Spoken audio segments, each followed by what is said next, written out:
வெளிச்சம் எங்களுடனே தாரிக்க பண்ணும் கர்த்தரே.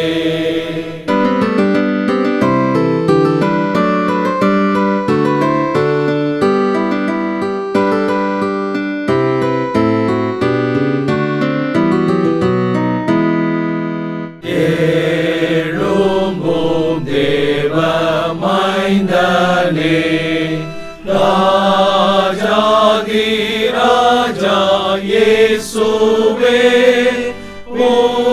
புகழ்ச்சி உமக்கென்றைக்கும் வார சபையை ரட்சியும்.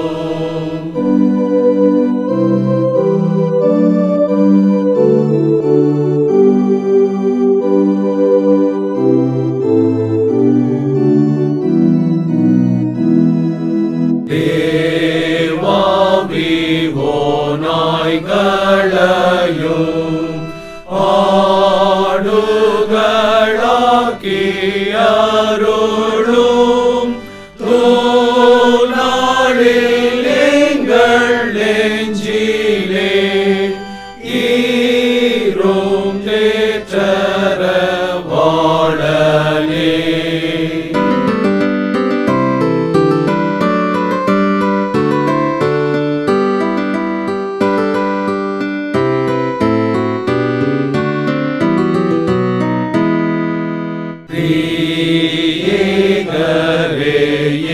கட்டுக்கு கீழாம் சபையை ரட்சித்து தீயனை கட்டளையிடும்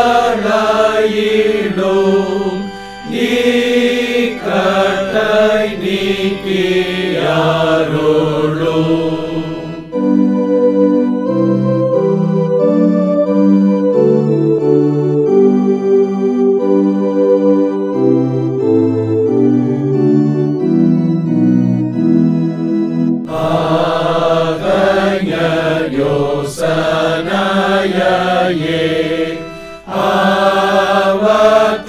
அவத்தமாக்கும் கர்த்தரே, பாடு குழி பறித்தவர்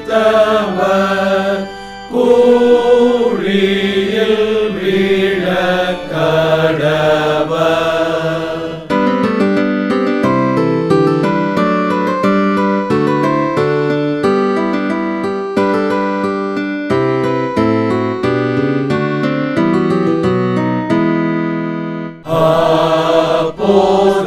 அப்போதவர்கள் திகிலாய் பீழித்து வெட்கப்பட்டோராய் சபையை காக்கிற நீரே கர்த்தர் என்றறிவார்களே.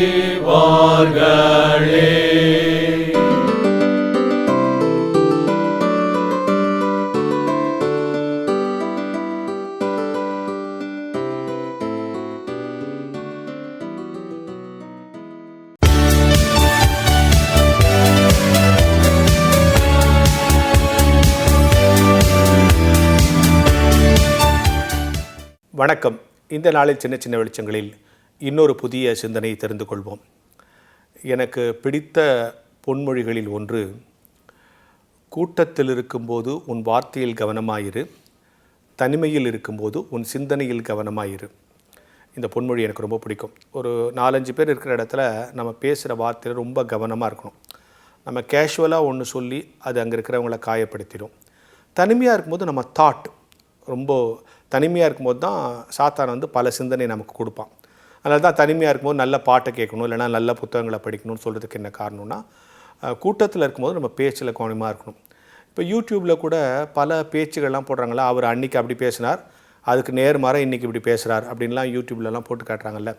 சில பேச்சாளர்கள் ரொம்ப மோசமாக பேசிட்டு அப்புறம் பிற்காலத்தில் ஐயோ அதெல்லாம் தவறு அப்படின்னு உணர்றாங்கல்ல. இதெல்லாம் என்ன காரணம்னா, நம்மளை சுற்றி ஒரு கூட்டம் இருக்கும்போது எல்லோரும் கை தட்டும்போது உற்சாகப்படும் போது நம்மள அறியாமல் எமோஷனில் சில விஷயங்களை பேசிடுவோம். கூட்டம் சுற்றி உற்சாகம் கொடுக்குற பொழுது நம்ம என்ன பேசணும் நமக்கு தெரியாது. அந்த உற்சாகமும் அந்த சந்தோஷம் அந்த மயக்கத்தில் என்ன வேணால் பேசிடுவோம். அந்த கூட்டம் கைத்தட்டத்தை நம்ம எதை வேணால் பேசிடுவோம். ஆனால் அதுக்கப்புறம் நிதானமாக அந்த பேச்சை கேட்டு போது நம்ம இவ்வளோ கேவலமாக பேசியிருக்கோமோன்னு பேசினவங்களுக்கே தோணும். அதனால தான் இன்றைக்கி பலர் ரொம்ப ஆவேசமாக பேசி அதுக்கப்புறம் அது வைரலாக பரவி அப்புறம் அதுக்கு பிறகு அவங்களே மன்னிப்பு கேட்குறதெல்லாம் நீங்கள் அன்றாடம் ஊடகங்களில் பார்ப்பீங்க. எனவே எமோஷனலாக பேசி நம்ம கைத்தட்டல் வாங்குவது அந்த கூட்டத்தினுடைய அந்த தேவையை அவன் கைத்தட்டிட்டு சந்தோஷமாக சிரிச்சுட்டு போயிடுவான். ஆனால் பேசின நாம் அங்கே ஒரு குற்றவாளியாக ஆகிடுவோம். எனவே மேடையில் அதுவும் கூட்டத்தில் பேசுகிற பொழுது முக்கியமான சென்சிட்டிவான விஷயங்களை பேசுகிற பொழுது ரொம்ப கவனமான வார்த்தைகளை காயின் பண்ணி கவனமாக பேசணும் அப்படிங்கிறது ஒரு பேச்சாளனுக்கு சொல்லப்படுகிற கடமை. இன்னொன்று, சிலர் வறுமை காரணமாக கூட நீ இவரை பற்றி இப்படி பேசினா உனக்கு நான் காசு தரேன் அப்படின்லாம் சொல்கிறாங்கல்ல. தங்களுடைய வயிற்று பிழைப்புக்காக பேசுகிறவர்களும் இருக்கிறார்கள். ஒன்று எமோஷனலாக பேசி மாட்டிக்கிறது, கூட்டம் தந்த உற்சாகத்தில் என்ன பேசணும்னு தெரியாமல் பேசுகிறது. இன்னொன்று, இப்படி பேசினா நமக்கு வாழ்வாதாரம் கிடைக்குதுன்னு பேசுகிற பேச்சாளர்கள் இருக்காங்க. எனவே நல்ல பேச்சு இப்போ நான் பேசினா அது அடுத்த நிமிஷம் உலகம் முழுக்க போய் சேர்கிற அளவுக்கு தொழில்நுட்ப வசதி வந்துருச்சு. எனவே இந்த பேச்சு என்கிற அரிய கலையை விஞ்ஞானம் என்கிற சரியான ஊடகத்தில் சரியாக பயன்படுத்தும் போது அது சமுதாயத்துக்கு பயன்படும். அப்படி அடிப்படைகளில் தான் பல பேச்சு நிகழ்ச்சிகள் வழங்கப்படுகிறது. அப்படி தான் இந்த சின்ன சின்ன வெளிச்சமும் நீங்கள் வாரம் ஒரு முறை அருமையான அருளுரையெல்லாம் கேட்கிறீர்கள். மிகப்பெரிய ஊழியக்காரர்களின் நீண்ட பிரசங்கங்களையெல்லாம் நீங்கள் கேட்கிறீர்கள். இருந்தாலும் இந்த பேச்சை வைத்து இந்த கொஞ்ச நிமிடங்களில் உங்கள் காலை நேரத்தில் ஏதேனும் ஒரு சிந்தனையை தூண்டி விடுவது என்பதுதான் இந்த நிகழ்வின் நோக்கம். மீண்டும் சொல்லி நிறைவு செய்கிறேன். கூட்டமாக இருக்கும்போது உங்கள் பேச்சில் கவனமாயிருங்கள், தனிமையாக இருக்கும்போது உங்கள் சிந்தனையில் கவனமாயிருங்கள் என்கிற சிந்தனையோடு இந்த நாளை தொடங்குவோம்.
Ein fester Burg ist unser Gott, ein guter Wehr und Waffe.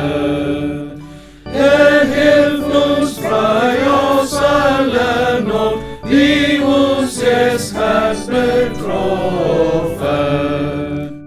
Der allgroße Feind mit Herz ist mein, Großmacht und viel ist, sein großer Rüstung ist, auf ist nicht scheint gleichen.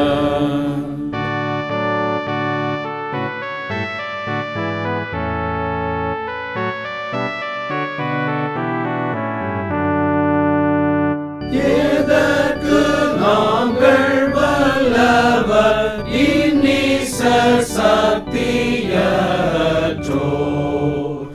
எங்களுக்காய் வேறொருவர் போர் செய்வதற்கேற்பட்டோ.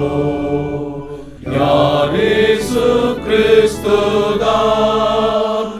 இந்த பலவான் எங்கள் இரட்சகர் சேனாபதியவர் ஜெயிப்பவர் அவர் தாமே.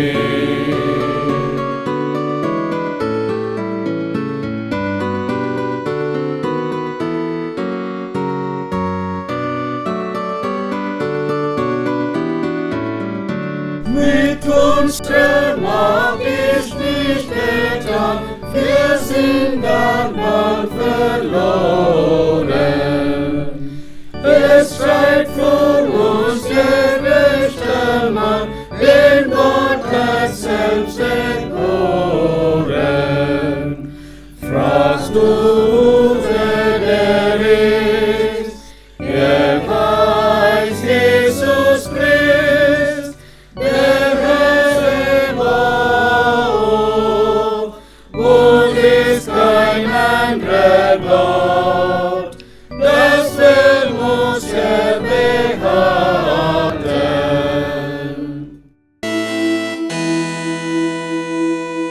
தெய்வீக நீதியாவுக்கும் சரி செலுத்த வந்த ரட்சக ஞான ஸ்நானமும் யோர்தானில் பெற்றன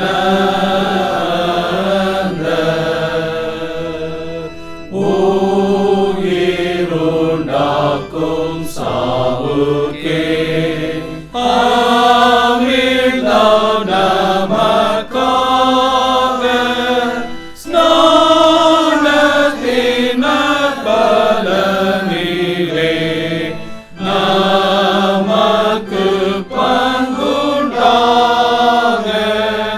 ஞான ஸ்நானம் அமைந்தார்.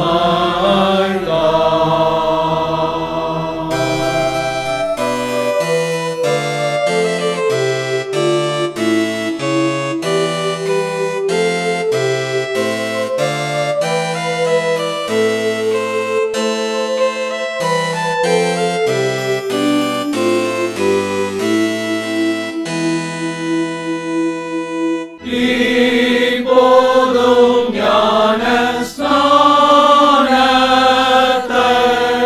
குறித்து கர்த்தர் தாமே கொடுத்த தெய்வ சாட்சியை நாம் நம்ப நியாயமாமே.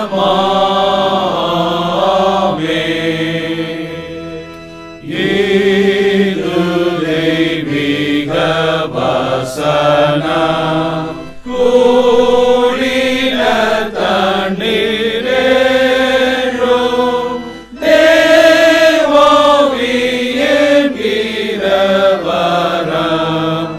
அதோடு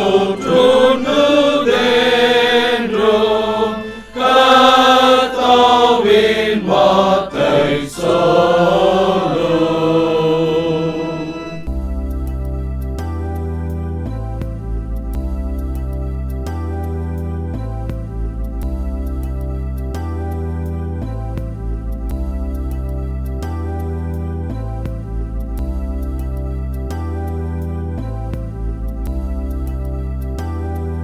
வான்மலரின் புதிய முகவரி கிறிஸ்டியன் மீடியா சென்டர் 105 பாந்தியன் சாலை 2வது தளம் மியூசியம் எதிரில் எக்மோர், சென்னை 6008.